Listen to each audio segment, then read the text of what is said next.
Yes. So bare bones blockchain for storing images. One of the students actually went and built his own blockchain from scratch in C++.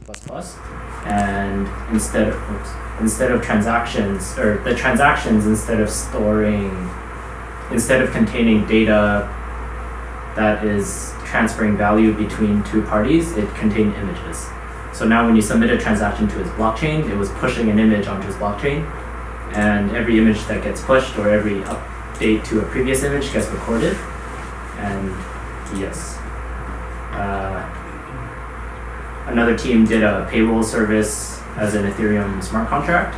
So this was something, it was like a smart contract where the boss or the business owner would load with funds, and every 2 weeks or so, the owner would have to ping the contract and it would disperse the employee salaries. And all the salary values and such were configurable within the smart contract. Another team did an airline baggage tracking with a smart contract on Hyperledger.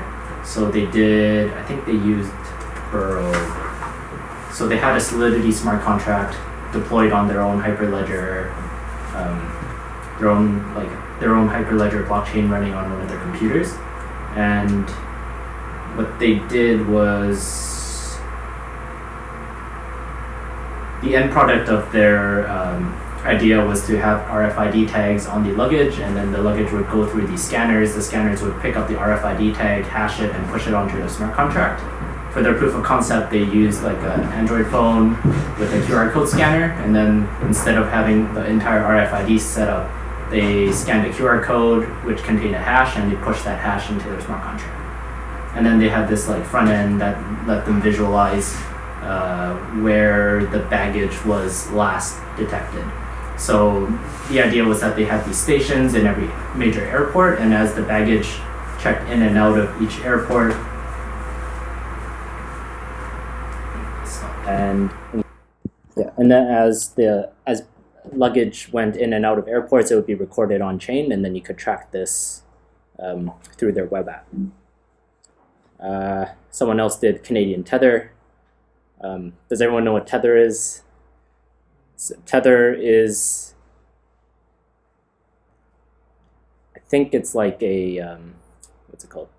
Well, there's USDT, which is USD Tether. That's supposedly American dollars, a bunch of American dollars sitting in a trust, and then for each American dollar, they minted one Tether token. So now you could send USDT back and forth between people, to exchanges, et cetera, et cetera. And then when you have this USDT, supposedly is valued at $1, and you can treat it as if it was $1, but now you can exchange it for other digital currencies. And this works really well because trying to transact actual American dollars on crypto exchanges is extremely weird, and it doesn't work very well. So yes. So someone came up with this idea for Canadian Tether. They had this like great presentation about why we need Canadian Tether, and yes, there was this organic food supply chain, which is very similar-ish to the baggage tracking, except instead of using Hyperledger and a smart contract, they use something called BigChain DB, which is a type of decentralized, or not really decentralized, distributed database. So it's another. I haven't worked with it personally, but according to that team, it was pretty nice to work with. One other team tried to work on a decentralized news site. So I do not remember the details of that one. But they had some sort of game theoretic mechanism in place to encourage factual news. So if the community decides that certain articles contain false facts, then they would downvote it in such a way that it won't appear anymore. And then this last one was teacher rating system with smart contracts, and that's basically Rate My Prof. So this website where people submit ratings for professors, instructors, and all the ratings were recorded on chain. Any questions? Yeah, so a lot of these projects were basically dApps, which had a smart contract backend and then a web front end. That's a very like classic distributed application or decentralized application. You're not limited to these ideas or building things like this. Feel free to like experiment with any decentralized or distributed technologies that you come across in the next couple weeks.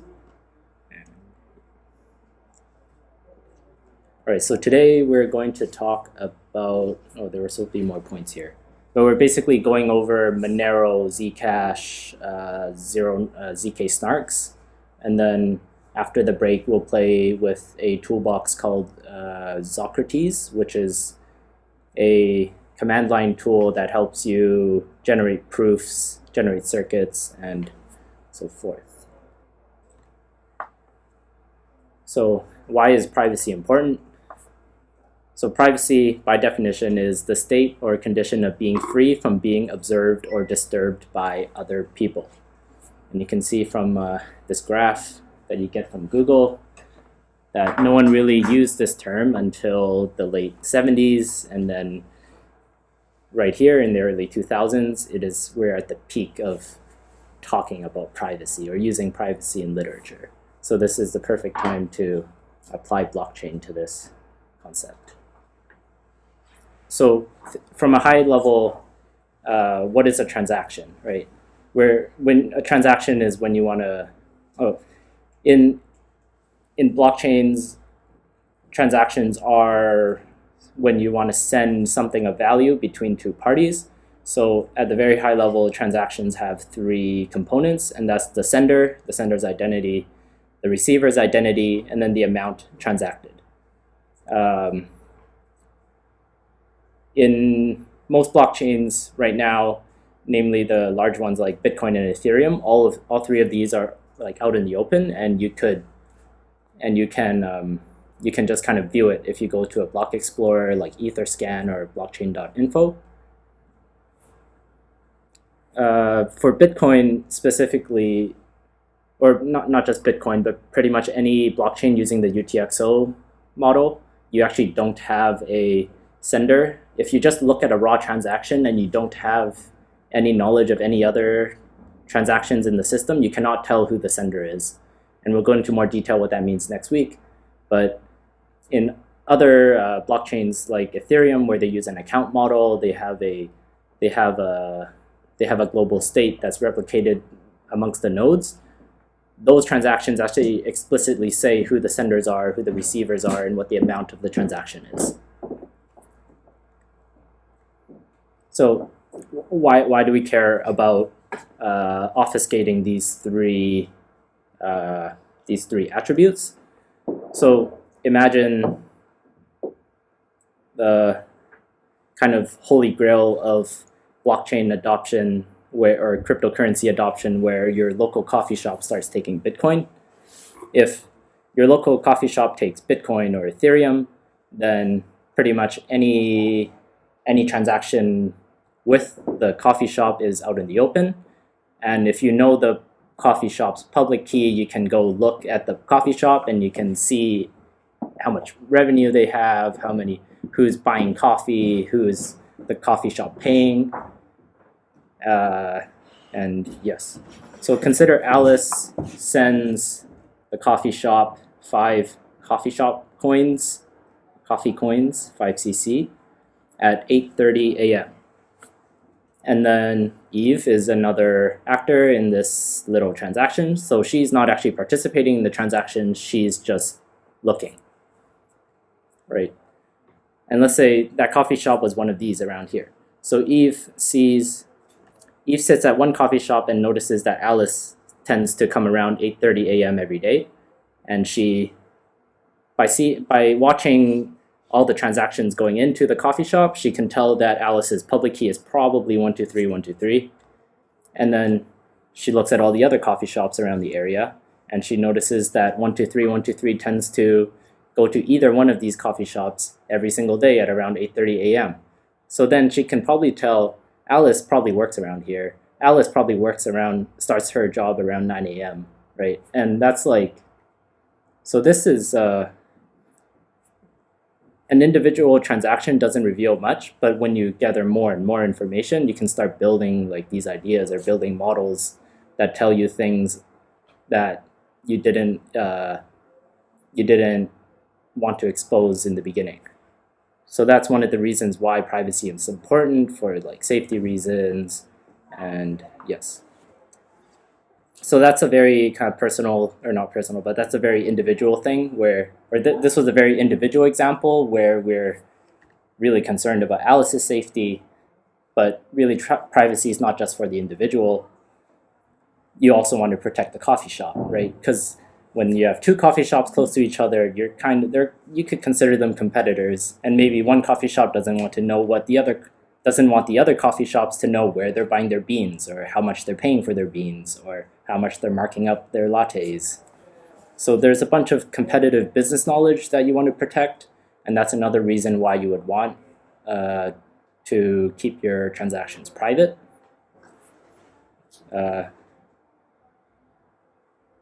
News outlets, independent journalists also need to be protected for privacy reasons. Lately, there's been like a lot of news, especially what's been going on in Saudi Arabia. Basically, people should be protected as much as possible, right? We don't want people to get hurt, so let's do that with privacy. Right, so Monero is a completely open source project. There's no company backing it. It started as an open source project, and it's still an open source project. And I would consider them one of the more healthy open source projects with a very active community that participates in like a healthy fashion. And what I mean by that is, a couple months ago, the owner, or not the owner, but like one of the founders of Monero, one of the early devs, he wanted to push in this feature that a majority of the community didn't agree with, and the community basically didn't let it happen. And that is an attribute of a healthy open source project, is that no individual can push a project in one direction. The community as a whole has to decide what direction the project goes in. Yeah. So Monero uses a UTXO model similar to Bitcoin, and it uses proof of work. Specifically, the algorithm for their proof of work is called Kryptonite.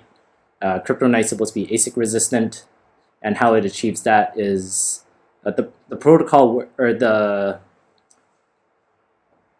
Kryptonite is basically, you generate a random string and then you stick it into a whole bunch of RAM, and then you search, or you randomly put it into this like randomized memory, and then you search through the memory to find the string. So this is ASIC resistance because you could arbitrarily increase the amount of RAM required, and since normal GPUs and computers they have large amounts of RAM, and they shouldn't be using all of it for proof of work, but a majority of it is usually used for proof of work when you're mining with your computers or your GPU rigs. When you're building ASICs, is everyone familiar with what ASICs are actually? Okay, so basically ASICs are application-specific integrated circuits. So you build circuits specifically to hardware accelerate certain functions. So in Bitcoin's case, the ASICs basically run the SHA-256 algorithm in hardware, and that makes it a lot faster than whatever a GPU can do or whatever your CPUs can do. ASICs don't really work in memory-hard consensus algorithms like Kryptonite because RAM is really expensive. So if you try to get a bunch of RAM and like create these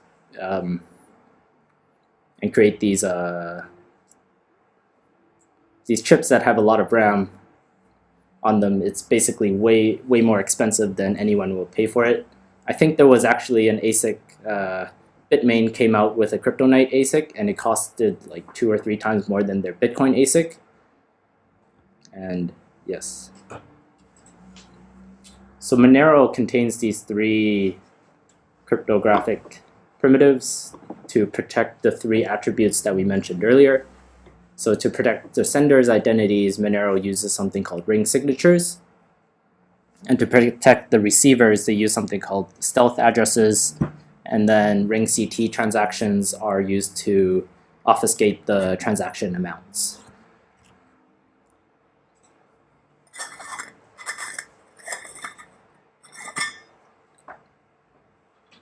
I just had a quick question. The UTXO model, could you expand on that? Yeah, I think that was planned for next week, but no, I should actually explain it now because it doesn't really make sense if you don't. So UTXO stands for unspent.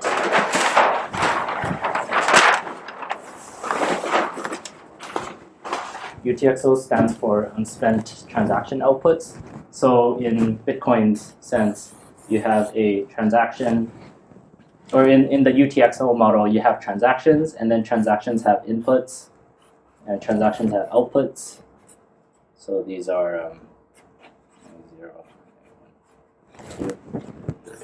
1, 2. So this is TX 0, and then so. For a transaction to be valid, the inputs to the transaction, well, inputs to transactions are outputs from previous transactions. So, and then for a transaction to be valid, the value of the inputs have to be equal to the value of the outputs. So this would be like, yeah, so it makes more sense with 2 transactions.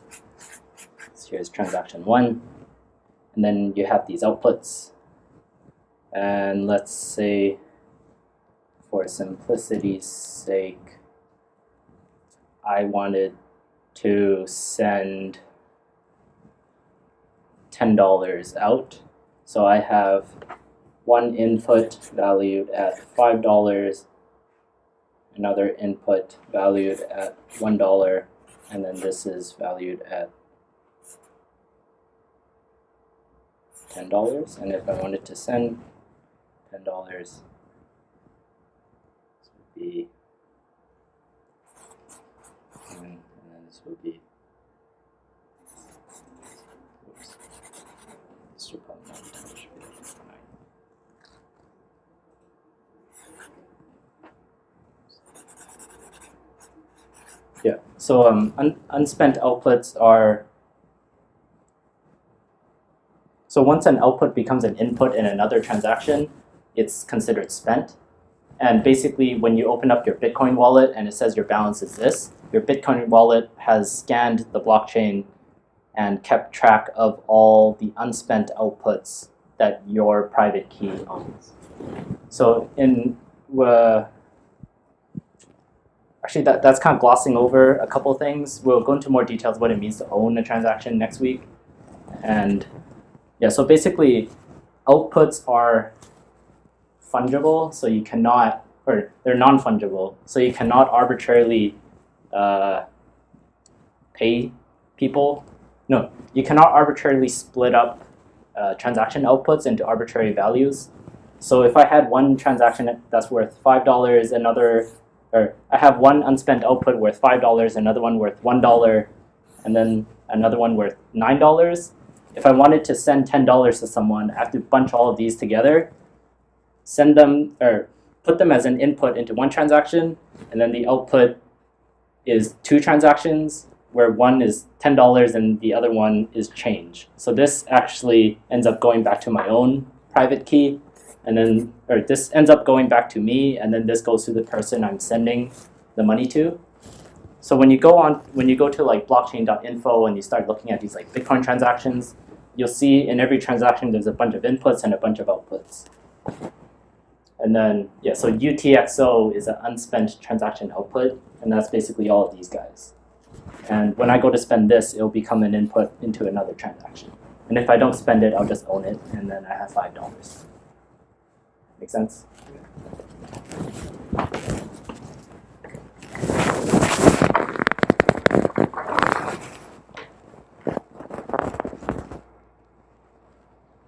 Yeah, so ring signatures are basically, it's an idea in cryptography that came out where if you had a party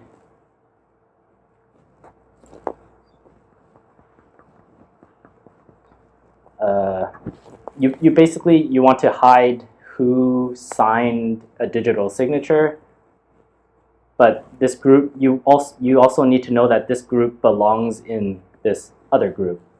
So imagine there's a group of entities where each person has a public key and a private key, so PI and SI, and they all belong to this party where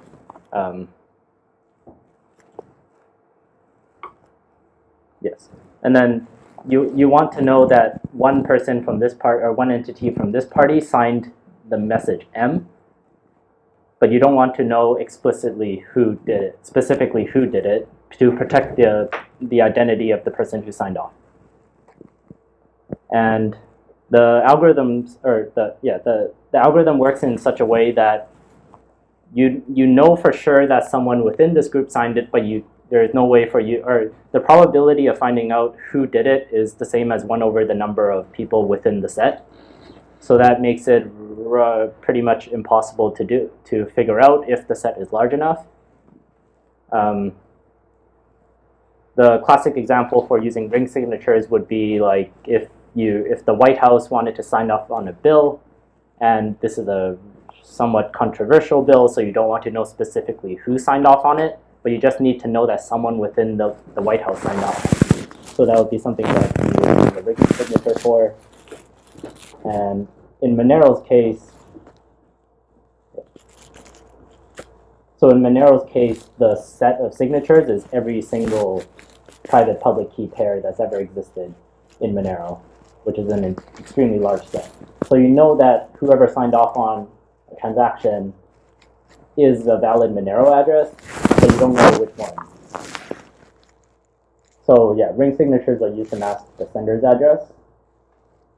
And when you generate a transaction, you use your own public-private key, and then you arbitrarily pick 4 public keys from the blockchain to put in your ring.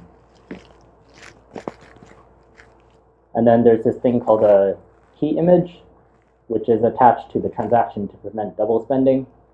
And this key image is basically, I think it's in the next one, no, it's not. But yeah, so the key image is another part of the ring signature that gets committed on-chain to verify that, to prevent you from generating the same, or spending the same outputs twice. And then stealth addresses, this is used to hide the receiver's address. So if you ever send Monero to someone, you will never, if you know who this person is, you'll never be sending to the same address twice, because every time you send them, every time you request a new address from them, they'll give you a new address, because in order to like hide their identity to the general public or anyone else looking into the blockchain.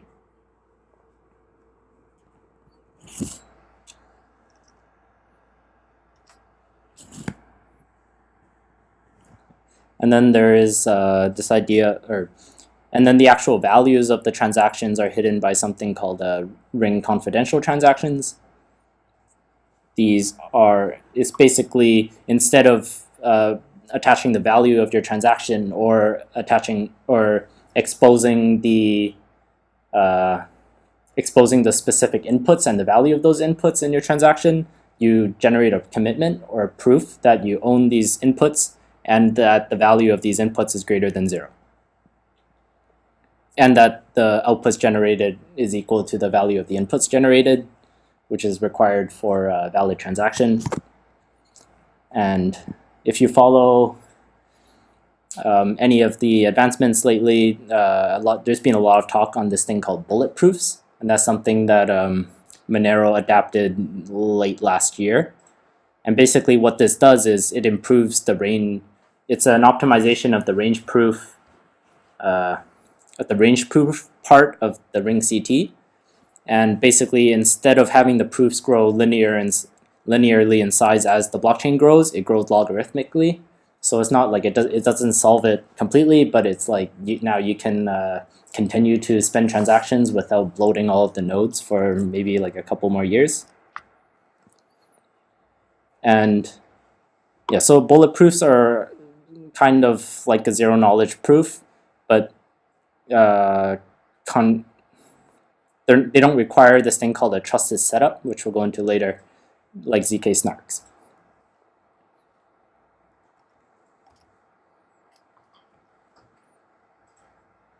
Yeah, we went through that kind of quick. Are there any questions about Monero?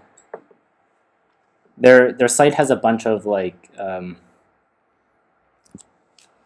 they have a lot of very like friendly resources. What is it?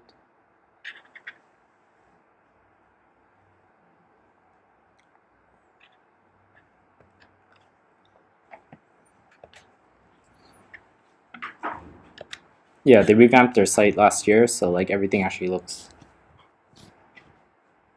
great. So if you go to resources and Moneropedia, you can actually read better explanations of things like what is a bulletproof. And yeah, these are, if you're ever more interested, this would be the place to go to start. And then, yeah, tons of information here. Very, very good.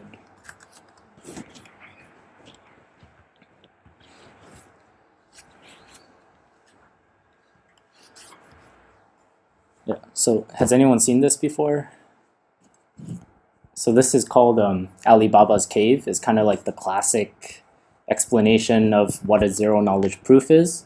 So this cave, if you can, or it's more like a tunnel, but like there's a cave or a path where the verifier, this is the verifier, wants to know, or no, there's P, who is the prover, needs to prove to the verifier. Wait, no. Okay, so this is the cave, and there's a cave with a door here, and this door cannot be opened unless you have the key to the door. So that's your secret. And as the prover, you don't want to show the key to the verifier, but you need the verifier to know that you have the key. So as the verifier, yeah, so the prover can either go on the top or the bottom, and if they come out the other end, that means they have the key. If they don't come out the other end, then that means they don't have the key. So yes, but the prover cannot follow the verifier, or the verifier cannot follow the prover into the door and like watch them open the door, because that means they see the secret, which is not good because secrets are supposed to be secret. And yes. Make sense? So this is like how zero knowledge proofs are supposed to work, but this is the idea behind a zero knowledge proof and like why you would use a zero knowledge proof. So there's this thing called a zkSNARK, which stands for a zero knowledge succinct non-interactive argument of knowledge. And it basically provides a solution to this problem, where the problem is Alice knows a secret S and sends Bob, let's say, the hash of the secret. And in order for Bob to verify that Alice actually knows the secret by just receiving the hash, Bob has to actually receive the secret and then hash it himself to verify it, to make sure that Alice has the secret. So it would be really nice if we didn't have to create a new secret every time, and Bob could just verify some other way that Alice knows the secret without actually having the secret. And this is what zkSNARKs solves. So zkSNARKs have both zkSNARKs has properties that make it both like hash functions as well as digital signatures. It's like a hash because it compresses and hides actual information about the secret, and it has digital signatures. It has a property like digital signatures because it can be verified by the receiver of the proof without knowing the actual secret.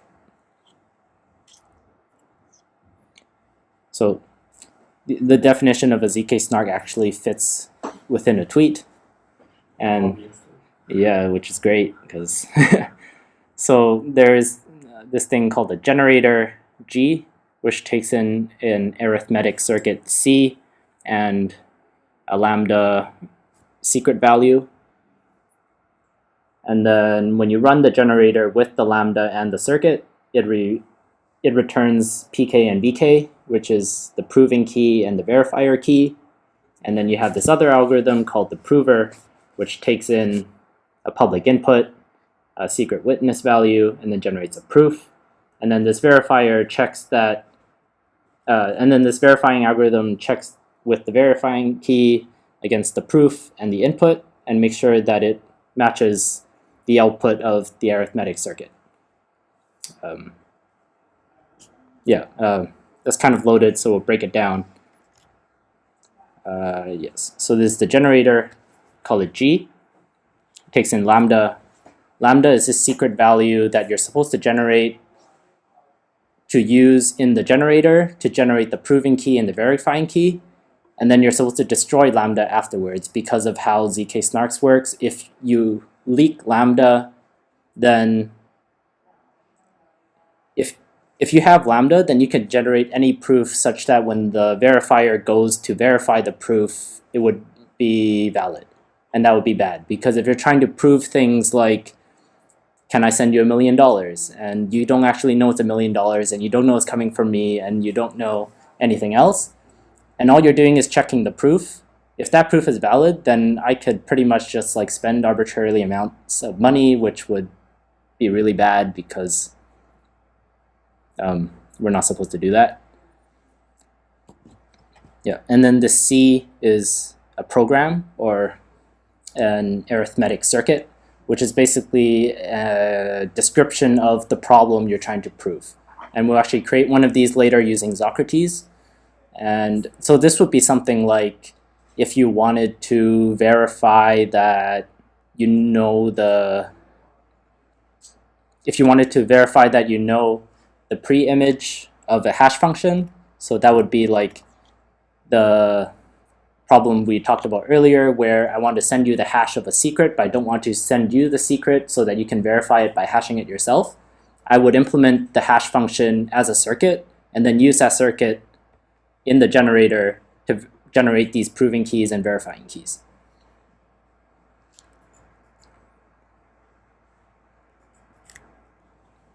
And then the prover takes in the proving key, a public input X, and a private witness W, and then generates a proof that the prover knows what the private witness W is.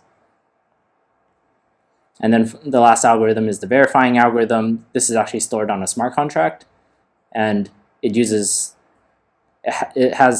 the verifier requires the verifying key, the public input X, and the proof that the generator proved, and the proof that the prover provided, and then checks if, and the verifier is supposed to return true if the proof is valid given all the other inputs, and then false if it is not valid. So here's here it is again, the 3 algorithms, and there's this link here. You could check it out if you're interested in why lambda is bad, or not why lambda is bad, but why lambda actually is actually a problem if it gets leaked. And this blog post actually like explains the math behind like why it works and why having lambda would allow you to generate fake proofs. So it's worth a read if you're interested in that at all. And in practice, this would be how it's like. So let's say in this case, Bob is your trusted third party, or not really third party because Bob is part of the transaction. But Bob runs the generator algorithm, generates the proving key and the verifier key. Bob sends the proving key to Alice or makes it public so anyone else can use it to generate proofs, and then keeps the verifier key himself so that he can verify any proofs that he receives. And then this C variable would be something that encapsulates or like represents what the problem is that we're trying to generate proofs for. So after Bob generates the proving key and the public key, Alice has to generate her proof. So she uses the proving algorithm with the proving key and the public input X and the secret W to generate proof. So what that would be in this case, or in the case where Alice is trying to prove she has the secret, she would hash the secret, make it X, and then put that as the public input into the proof. And since the hash of the secret doesn't actually reveal what the secret is, that could be made public. And then Alice runs all of that through the proving algorithm and generates a proof that she sends off to Bob. And then Bob runs the verifier with the proof that Alice sent him, as well as the public input that she provided. And if the proof was valid, then it would return true, and otherwise it would return false.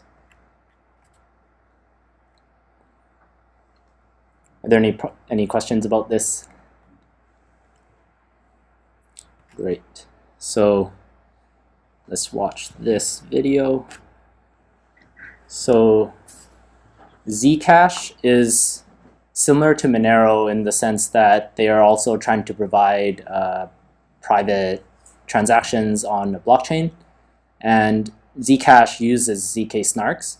So the problem with this is that someone had to have generated the verifier key and the prover key, and in this case it was Zcash, and you can see in this video that they went to great lengths to generate this key.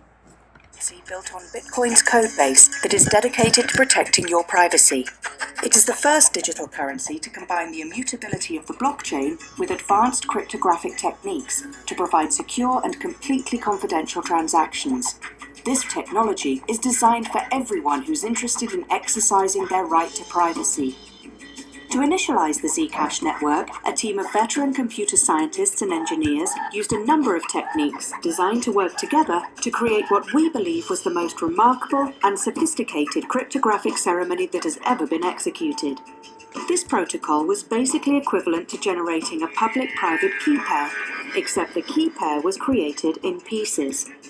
At the end of the ceremony, the public key was assembled to enable proper functioning of the network, while the unassembled private key pieces were destroyed. While the private key would not have allowed the violation of anyone's privacy, it would have allowed the creation of counterfeit Zcash. So we went to extraordinary lengths to make sure that it never came into existence at all. The ceremony's first core defense was multi-party computation. 6 participants in undisclosed locations across the globe collaborated to construct the public key needed to make Zcash work. Participating parties included an original cypherpunk, a distinguished information security firm, and a Bitcoin core developer whose station was mobile. Each of the 6 participants individually generated only one piece of the full public and private keys. The private key pieces were kept isolated through use of the second core defense. An air gap was used to keep the computers which generated the keys physically disconnected from all networks. These air-gapped machines were called the compute nodes. Each of these computers was bought new from a random store and were never connected to any network during their entire life. To make sure, the participants physically removed the Wi-Fi and Bluetooth radios before powering the computer on. The air gap eliminated most of the ways that could allow someone to potentially compromise these computers, since they were incapable of making or receiving network connections. In addition to these isolated machines, each participant used a separate computer which was connected to the internet, called a network node. To share their processed information with the other participants and construct the public key, the air gap was bridged exclusively with write-once DVDs. The use of these disks constituted a third core defense, the creation of evidence trails. The information burned to the DVDs and passed between the compute nodes and the network nodes cannot be erased later.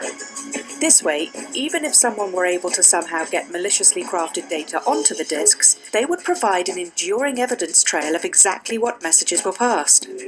We also made a hash chain, a successive series of characters derived from the data of all the ceremony's messages to create a permanent, verifiable record, and we posted those to Twitter, the Internet Archive, and timestamped them into the Bitcoin blockchain.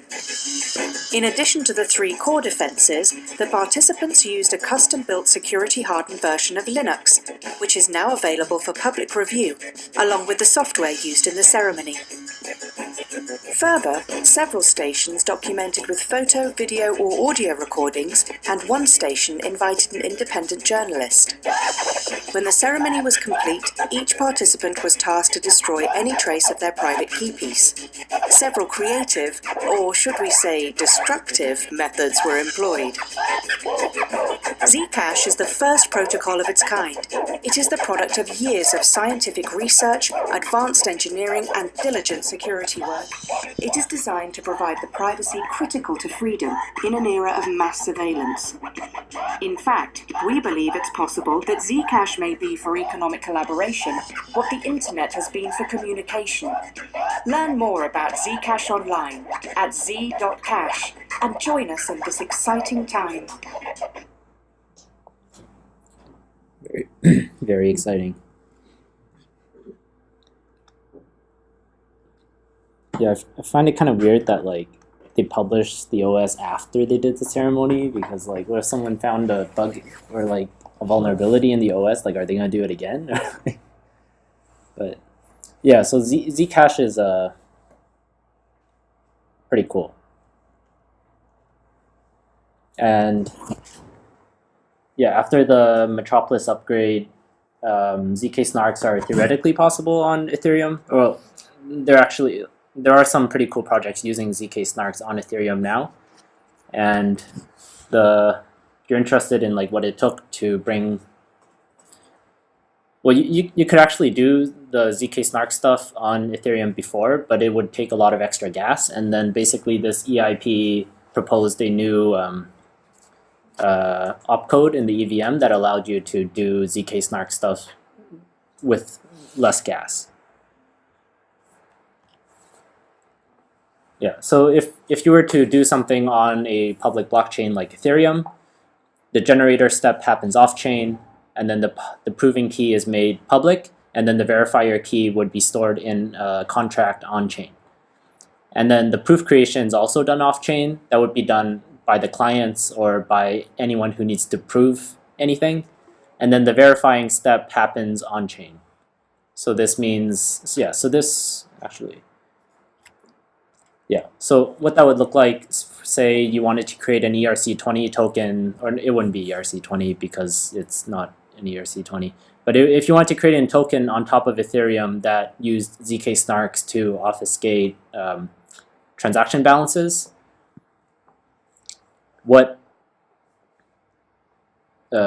how you would achieve that would be by, instead of storing the balance of every single token holder in your smart contract, you would instead store the hashed balances. So now if I wanted to go and transact my tokens, I wanted to send it to someone else, I would provide this smart contract that controls the tokens with a proof that I own the tokens and I am moving the tokens off to someone else. And what this proof would contain would be, it would be a proof that I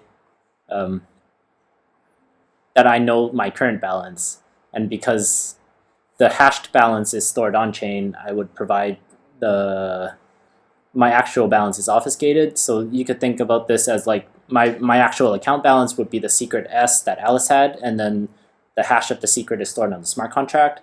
So if instead of providing my balance to the smart contract, I provide like a proof that I know what the balance is, then I could theoretically transact anonymously.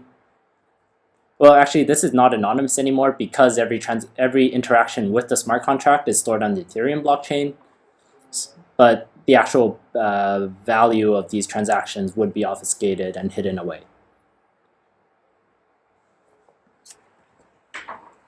You guys probably can't read that, but this would be one way of implementing a privacy token on top of Ethereum. This is actually an older example, but recently there was something called zkDAI. Have you guys heard of the DAI stablecoin by MakerDAO? Oh, everyone's heard of it. Okay. Yeah, well, there's this thing called zkDAI, which is basically allows you to so DAI is an ERC20 on top of Ethereum. zkDAI extends that to allow you to send private DAI transactions on Ethereum. And if you just Google zkDAI, you'll end up on this blog post where they explain how it's done, what they used. So DAI. So now instead of storing the raw balances on the smart contract, they store the hash of the note and the encryption of the note. And the note is the value of the note. And in this case, a note would be like some DAI transaction with some value of DAI. And then, yes. So this is worth a read. It's super interesting. Hey, William. Maru said the food is... Oh, okay. Yeah, I will go get that.